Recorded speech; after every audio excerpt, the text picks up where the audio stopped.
All right, it is another recap of not Salt Lake City. We are switching things up and we are recapping the premiere season 11 of Vanderpump Rules. Lala is ready to make some amends. Ariana is ready to head back to TomTom. And Sheena is salty that Tom Sandoval unfollowed Summer Moon. The audacity. You ready? Let's get into it. Let's go.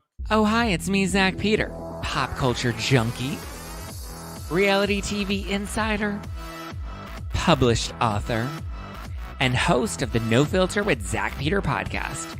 Here I'll bring you all the latest news on the Real Housewives, deep dives into celebrity legal scandals, and unfiltered convos with your favorite stars. I've got you covered. And yes, I always keep receipts.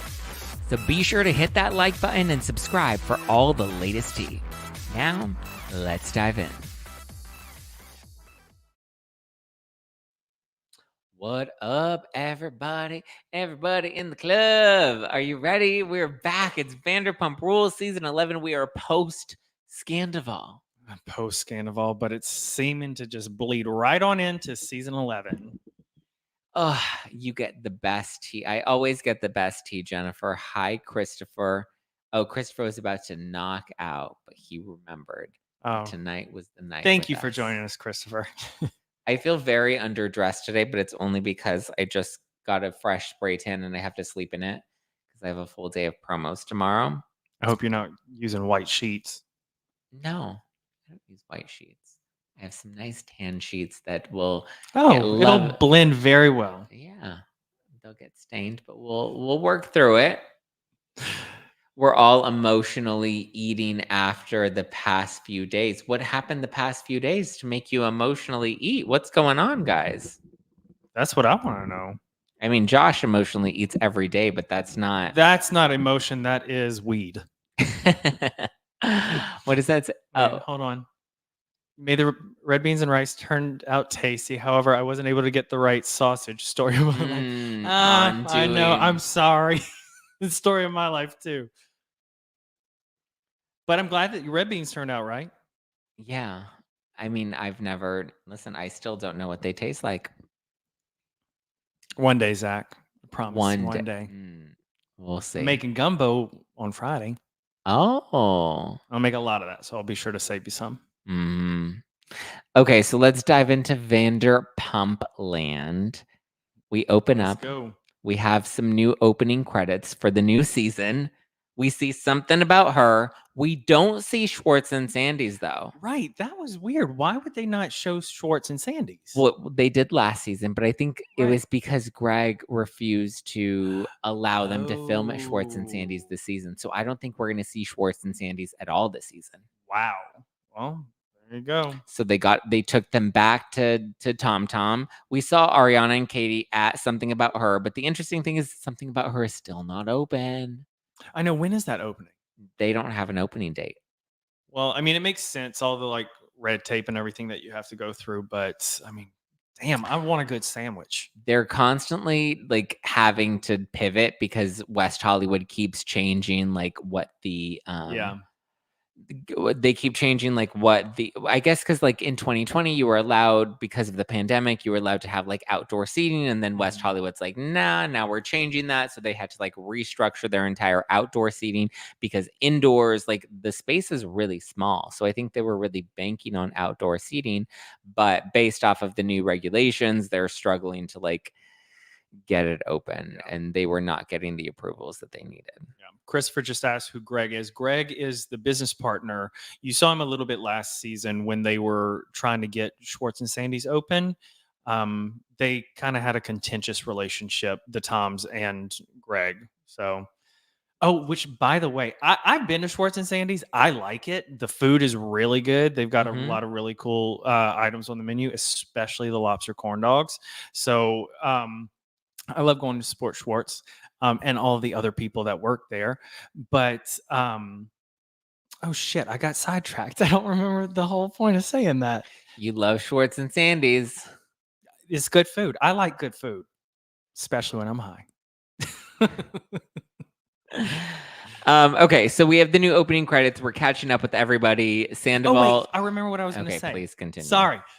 Okay, so when I had first gone there and I wanted to get some food or get a reservation, it just went to the voicemail, and the voicemail said, "Please note that this is not Tom Sandoval's personal phone. If you have any hate to direct towards him, please go to his Instagram or Twitter." Thank Oh you. my gosh. Yes, I'm not even kidding you. I wish I would have recorded that. But yes, that was my point of bringing up Schwartz and Sandy's. Continue. Sorry. A lot of people are saying, why doesn't Ariana and Katie start a food truck? Because they have a commercial space that they're Yeah. trying to like Right. open. I mean, they acquired the space. Now it's just a matter of jumping through the hoops that West Hollywood is going to make them jump through. Yeah, West Hollywood wants to nickel and dime them for everything. Yeah. Okay, but then we start to catch up with everyone. Sandoval's not in the premiere. We see a brief like selfie video of him, and we don't really see him until the very end of the episode. But we find out that Ariana and Tom are still living together. We see their bedrooms. Why, side note, is their portrait still hanging in the house though? That's what I didn't understand. That would have been one of the first things I took down. I was also just very taken aback by how messy Ariana's bedroom was. Like, that was a fucking disaster. Well, I think that she probably has all of her belongings in that room to prevent seeing him as much as humanly possible. I would be the same way. Although That was a disaster. she said that she mentioned that she didn't want to move out and like give him the house or whatever. I would have taken that money and ran. I wouldn't have wanted to have the memories in that house and everything like that. I would have wanted a fresh start. Okay, let's talk about that. Okay, because she talks about how she's telling Katie, she's like, he wants to buy me out of this house, but I'm not leaving because what's he going to do? Bring Raquel up in this house, our house? I don't agree with this. I don't really agree I'm with like, that either. get the fuck out of the house. Yeah. Do whatever you want to with the house. I don't fucking care. Burn it down. Yeah. For all I care. I want to get out of here. I don't want anything that reminds me of you. And that's the house that they bought together. That would be like the biggest reminder. But I mean, I'm sure she has like her own, obviously she has her own way of thinking and everything like that. But personally, I would have gotten the fuck out of there. And who cares if he brings Raquel over? Like at that point, Yeah. Raquel has already been there. That at this point, it's like, it doesn't even matter. Just get me out of this house. I don't want to be near you. I don't want to be around you. Like, I would rather not have any association with you rather than have to continue to coexist with you in the same space. Like, to me, that's not a priority. Like, listen, I have been there that I was seeing a guy like years ago, and we had moved in together. We were in a studio apartment, and I found out like he was cheating on me the whole time. It was very Sandoval. But found out he was cheating on me the whole time, and he would not fucking leave for like 3 months. It was not a great situation, but like I didn't have another option. That's my thing. Like if Ariana has an option to get out, I wish I would have been in that position. Yeah, when you're stuck in that position, it's very different from you choosing to stay in that position, like out of spite almost. Yeah. Like, I'm like, just leave. Yeah, like, start keep your fresh. integrity in place. There's nothing left in that house that you could even want. Those memories and that relationship are so far tarnished at this point. Right. Let him buy you out and let him live there if he wants to live there. He's living in a house of horrors, of memories that, like, Yeah. you know, there's nothing to benefit. But maybe that is Ariana's way, like her acquiring the house all on her own and feeling like she, I don't know, maybe she would feel like she dominated him or whatever.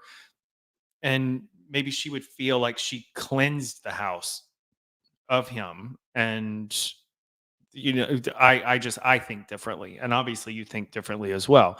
But I say just let him buy you out and leave. And Katie's like, well, if he has that kind of money, why can't he buy another place? Who gives a shit? Just cut ties with him altogether and move on. Yeah, I agree. But then we find out that Tom and Raquel are still communicating. Raquel is still sending letters to the house with little lightning bolts on Oh them. my God. The fucking lightning bolt Cringe. credit card. Postcard. Come on. Cringe. Cringe. Like, Sad.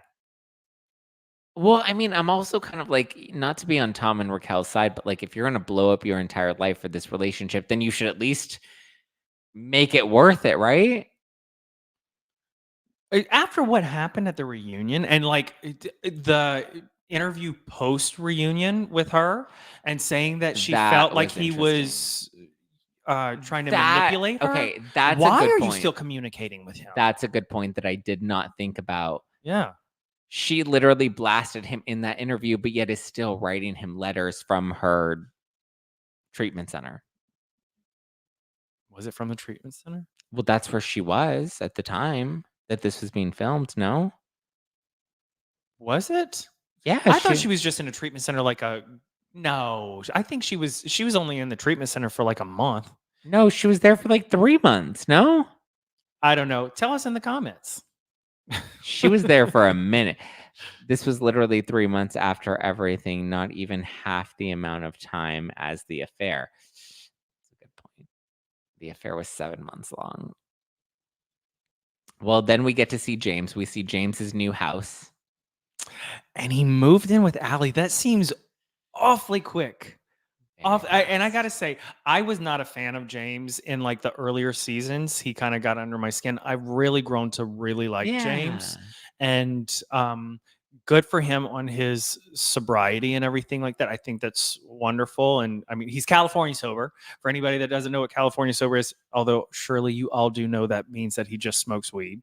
But he seems like he's in a better place. But that still seems so soon to move in with Allie, even though I love Allie and I think she balances him out really well. It just does seem a little soon for me.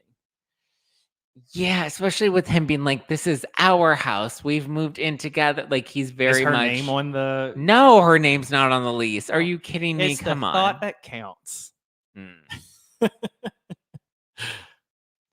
She was in there originally for 60 days and then extended to 75 days. Okay, so 75 days is 3 months. So she would have been, but we know that before That's she 3.5 left, months. before she left the 2.5. treatment center, she stopped talking to him. Like Uh-huh. right before the final month there, she stopped talking to him. Mm-hmm. So she was still in the treatment center at this point. So this was right before she was about to fully dip out. James's place looks good. Good for James. He's had a lot of growth, evolution. We find out that Sandoval lost one of his childhood friends, and Sheena reached out to him to be there as, a support system for him. Because when you lose somebody close to you, they're grieving, and you want to make sure that you're there for them. And Sheena obviously still has some sort of love for Sandoval. I mean, she knew him for so many years. And someone that she knew for so long had lost someone very close to him. And do you think it was wrong of her to reach out to him? No, I don't. No, I think it showed a lot of maturity to reach out. I don't know. I could be in the minority here, but I think it was very big of her to reach out. And also, what did Sheena do that was so bad? To Sandoval? Yeah. She didn't do anything that was so bad. She didn't do anything, I mean, other than punch Raquel, which she denies. I don't think she punched Raquel. I don't think she You punched saw Raquel. her with her, like... She couldn't make a fist. She could not make a fist. She did not punch Raquel. No. Listen, what do you think about Sandoval blocking Summer Moon? That is so ridiculous. What? I don't know. Maybe he thought that Sheena was going to reach out to him on Summer Moon's account. I don't know. Okay, listen. So anybody that has ever blocked somebody on Instagram knows that when you block an account, there is an option to block all accounts associated with that phone number. Oh. So I think what happened was Yeah. he blocked Sheena and then was like, I'm going to block all Sheena's accounts. Yeah. One of those accounts happened to include Summer Moon. I don't think he That's true. intentionally blocked Summer Moon. you know, Do you want to block this account and all future accounts associated with this phone number. Yeah, that makes sense. I Okay, think so that's maybe what he happened. didn't. So that's why he intentionally block blocked Summer Moon. Sheena Yeah. and Shenanigans and Summer Moon Yeah. because I'm sure they were all attached to Sheena's phone number. Yeah. Okay. Yeah, that makes sense. He said he blocked anyone associated with Sheena. Sheena. Yeah. So then, my theory is correct. He didn't intentionally block Summer Moon. He blocked everyone with any sort of association, which is fair because I think, listen, everybody was on his case. You kind of need to tune all that shit out and make sure your feed is very curated so that your mental health stays strong. Okay. Yes. We see Ariana return to TomTom.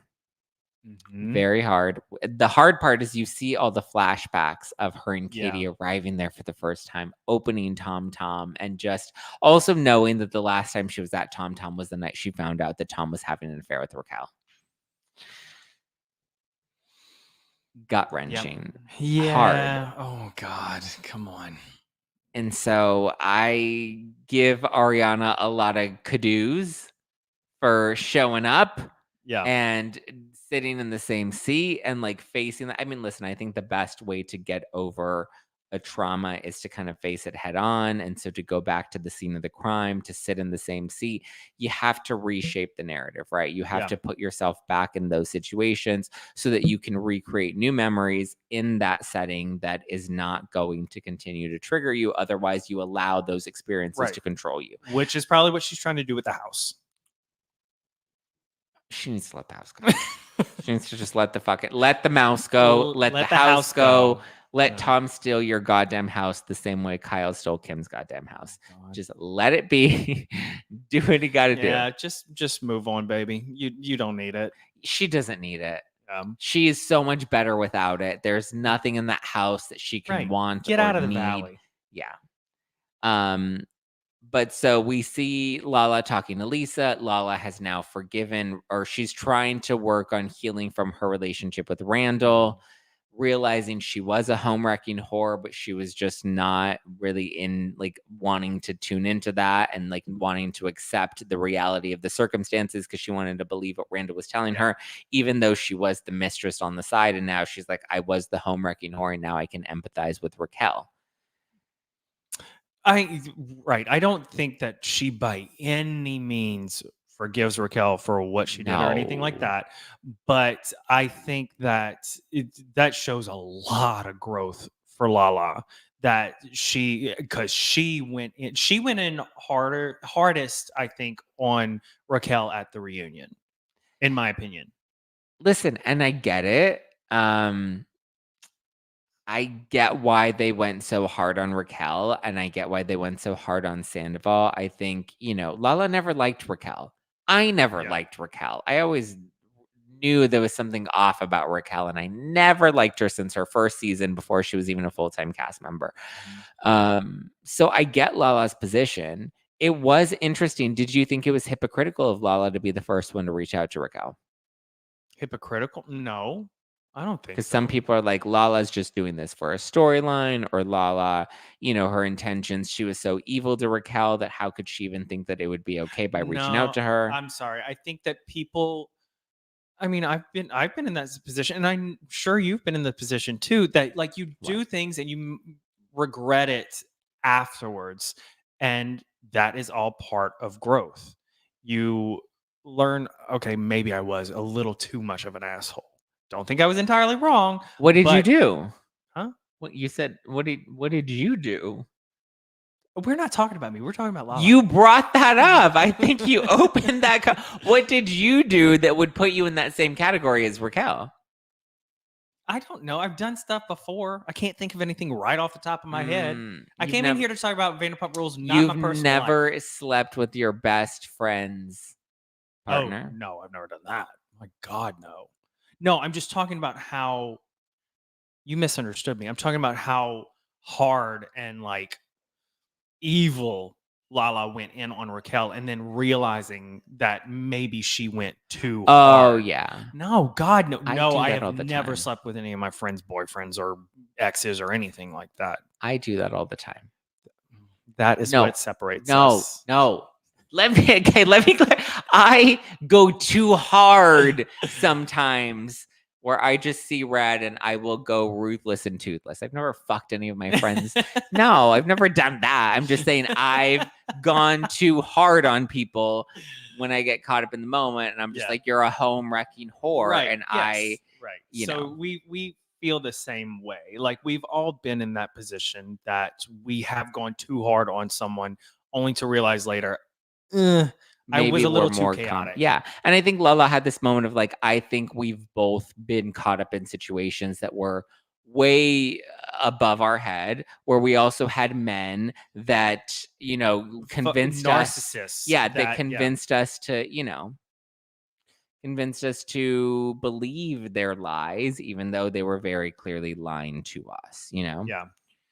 I also got to say that Bravo by Betches had the best description of that whole Lala in the alley behind TomTom. Said Lala going to the loading dock behind TomTom to send Raquel a voice memo. Feels like we beat the Sir Alley and just unlocked a new part of the map in a messy ass video game. Yeah. As a gaming nerd, I really appreciate that. But yeah, I just seeing that whole thing, I was like, I could not believe what I was watching, but also like really made I already like Lala a lot, and it made me like her even more because you saw more of that humanity in her. Yeah. We also discover that Ariana has a new boyfriend, which I mean we've known, but like on the show, it's now come to light that she's dating this guy. And he is handsome. Yes. Oh God, no, yes. I don't think he's handsome. I do.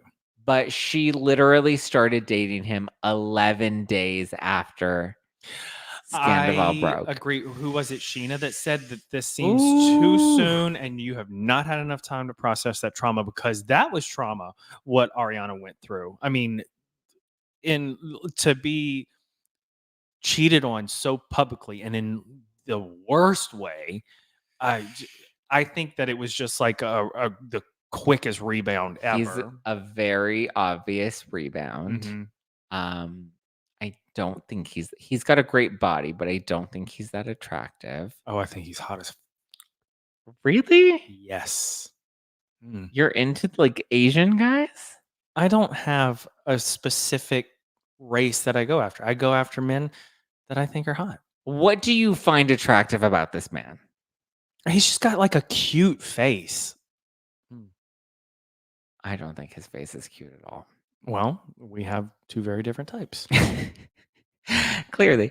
I don't have a type. I don't have a type either. Anyway, I digress. I don't think he's attractive. I do think he's a total rebound. I don't understand what she released. Like, he's long distance. She's fresh out of a long-term relationship with Scandival. I just feel like, I don't know. I'm concerned. I am too. And because I like Ariana so much, I'm like, oh God, please, please, please be careful. Like I feel like she's in this first episode, she is coming across as very strong, but there is so much unresolved. There's gotta be. I can't imagine how there wouldn't be so much unresolved trauma from that. Yeah, I get. What? I think I saw Christopher's comment. I get Sheena's concerns. Did you read his comment? Yes. Would you think that that's a fair assessment? Yeah. There you go. Come one, come all. Joshua. I don't know. Vanderpump Rules makes me a little saucy. More than solid. More than the Housewives. Oh my goodness.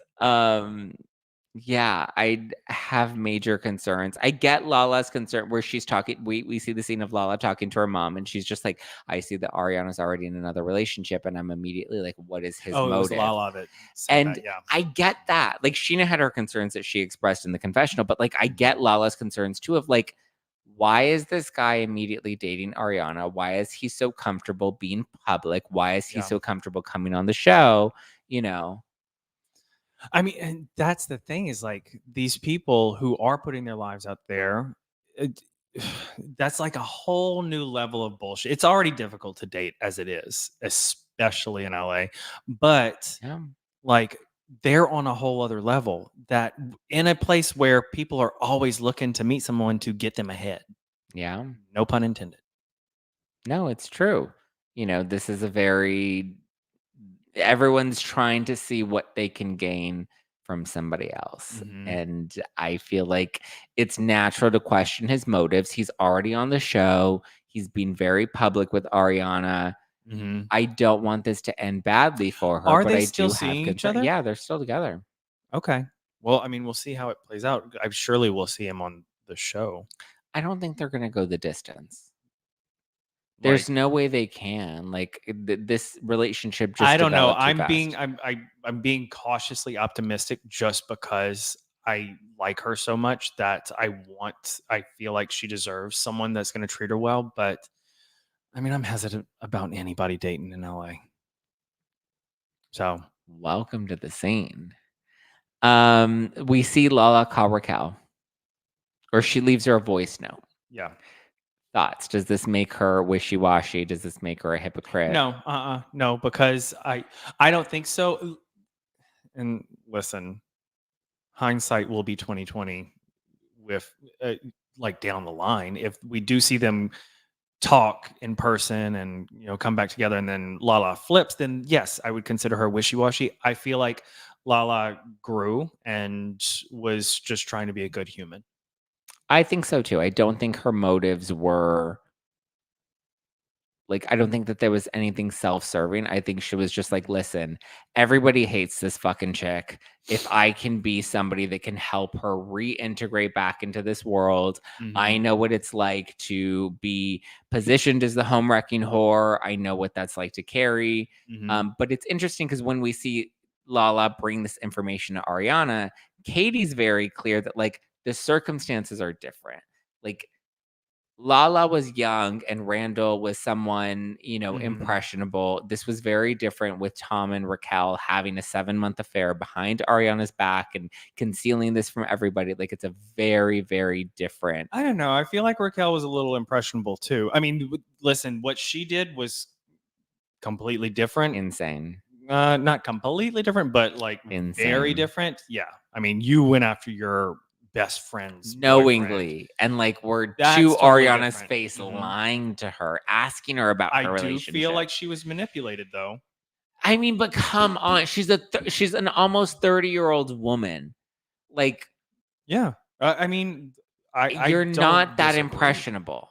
Like, that would be me. I'm 30. That would be like, "Oh, I was manipulated into fucking my friend's Right. boyfriend." I was Yes, not when no. you put it that way, yes, Accountability. absolutely. I completely agree with that. But I don't know when you're dealing with someone who is so manipulative and is narcissistic and everything like that. I don't know. It takes personal accountability off of her, and I think that that's Mhm. bullshit. You can't blame other No, no, no, people. no, no. I agree When with you're you there. 16, you're impressionable. Yeah. When you're in your 20s and you're an adult, maybe 21, 22, fine, I'll give you a little bit more grace. Mhm. But even then, at some point, you're not so impressionable the older you get, and you can't keep playing that But I'm an innocent bitch card. no, You're I not a agree dumb with that. I'm Bambi. not saying You're that a she's Bambi-eyed bitch, but you're not that impressionable. You're no, not that innocent. I'm not saying that she is innocent or anything like that, but I do feel like it's not only her. I feel like he played a large part in her manipulation. She is totally fucking wrong. And I hate her for what she did to Ariana, but I still think that there was a fair amount of manipulation there. The Texas Phoenix said she was sheltered. She was a grown ass woman living on her own in Los Angeles. Do you consider yourself sheltered? I mean, I was sheltered for a lot of my life, but But not when you're out on your own, living on your own. I think it It plays a role you have in to grow. your You future grow self. up at some point. We can't keep giving people like she's I'm not pushing trying to give 30. her a No, no, pass. I'm not saying you are, but I'm saying in the comments, like we can't like come on. Like at what point do we allow people to have personal accountability for their own actions? She knew what she was doing. Mhm. She knows what she's doing now, even in launching a podcast to rehash and talk about all of this stuff, or going into negotiations with the network to rejoin the show that she claims was so traumatizing for her. But she went on Bethany's podcast and said, had they paid me the same amount that they were paying Tom and Raquel, I would have joined the show again. You're not impressionable. Tom and Raquel. Tom and Ariana. Yeah. You're not that impressionable. You know what you're doing. Like, come on.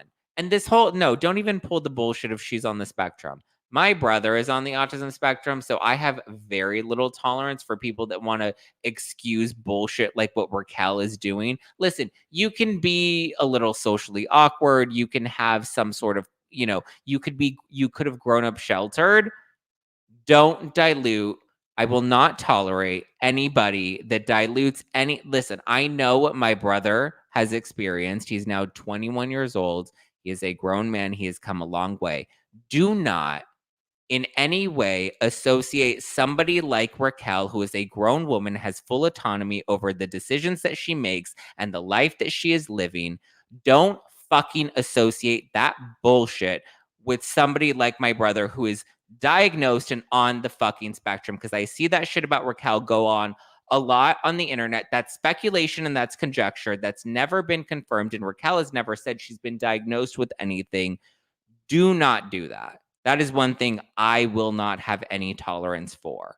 I know what that's like. I spent 10 years of my life working for an organization that helped families that really knew what it was like to have an individual and a child on the spectrum. And I watched what their struggles were, and I watched what those kids went through to try to just acclimate and exist in this world. Don't dilute that bullshit because it's a convenient narrative for a reality TV storyline. Sorry, I just get very sensitive about that stuff. I think speculating mental health is not appropriate. I agree. Raquel has never come out and said that. No, but that's pure conjecture.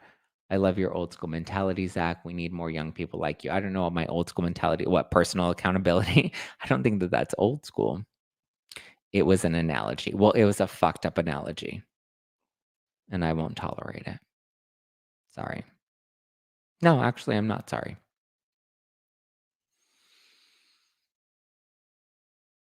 So Lala comes clean to Ariana.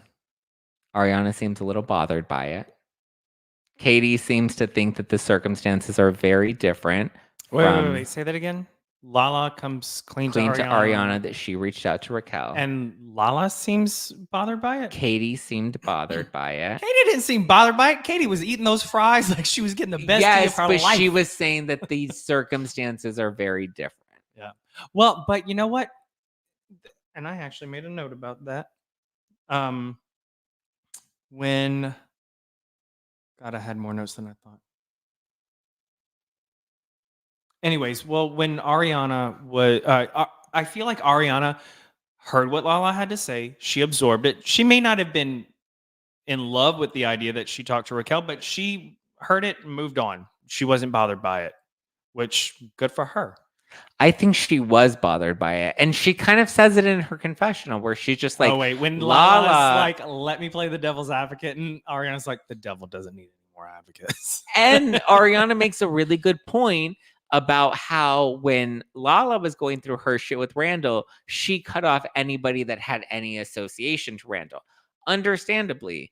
But Ariana's like, listen, if I went and was hanging out with Randall's mistress, you think Lala would be okay with that? I agree with Ariana in that moment. I think Lala, yes, is trying to be a better and bigger person, but Lala has to remember where she was at and give Ariana a little more grace for where she's at, considering Lala was not too far off from that before. The Texas Phoenix says, the devil doesn't need advocates, though. I hate that phrase. I know. Like, I heard it today, and I was like, why are we using that phrase? I agree. The devil doesn't need advocates. Well, then we end with seeing Tom Sandoval make his grand return. Oh, it was so grand. We see him finally come back. I was thinking about this. And I was like, he got paid his episodic rate for what, 5 seconds of this premiere? Yeah. He got paid his full rate to be in that episode and was barely even in it. Well, I mean, we don't know if he got his full rate. Even He though I'm had to sure have. he did. That's what But happens when you appear in an episode. You get your full rate, despite the Yeah. capacity in which you appear in the episode. God, a worm with a mustache. Bleh. Well, he's gonna keep worming, and we see it The continue worm to is squirm on. worming. The worm is worming, and it'll continue to squirm on week after week, and we'll be here to recap it every Wednesday. I hate that he fucking did all this shit because I really liked him for a long time. But Yeah. I cannot tolerate anybody that's going to do something so heinous to someone that they claim to love. And then he was just on Nick Vile's podcast this week, and he really doubled down on a lot of it. Fuck. Did you forget something? Yeah. Were you supposed to do a podcast? Nope. I just realized I forgot my Invisalign at the Where? restaurant that I was just at. Oh, that sucks. Well, it's okay. I have to see my dentist tomorrow and get a new one anyway. Oh, then you're fine. Well, I haven't watched the Vile Files podcast yet, but everyone keeps telling me about it. I've seen clips. I've heard recaps of it. It doesn't look like Sandoval's had much growth. And I don't think that people are really going to like him after this premiere, after this start to the season, and after everything he had to say to Nick Vile. Well, after this premiere, he didn't do anything in the premiere. He literally walked in the house and that was it. Right, which means we've seen no growth or evolution. So we're going to hold him to that same standard, reliving Sandoval all over again. Yeah. All right, guys. Well, thank you for tuning in and joining us. We will be back next Wednesday to recap another episode of Vanderpump Rules. So be sure to set your calendar, set your iCal, set your reminders. We will be here on Wednesdays giving you all the recaps and the tea and the scoop. Yes. And please, everyone start watching Feud Capote versus the Swans. It premieres tonight on FX. I am going to be recapping it. It won't be live recaps. I'm going to pre-record and edit them to make it a little more elegant because I feel like it's such a beautifully shot show. Those will release on Tuesday evenings to kind of catch you up for the week prior. So watch Capote versus the Swans tonight. Tune in on Tuesday. I will be recapping my Southern Charm New Orleans on Sundays as usual at 4 p.m. this Sunday. I promise to be there live this Sunday. I don't have anything that's going to hold me back. So.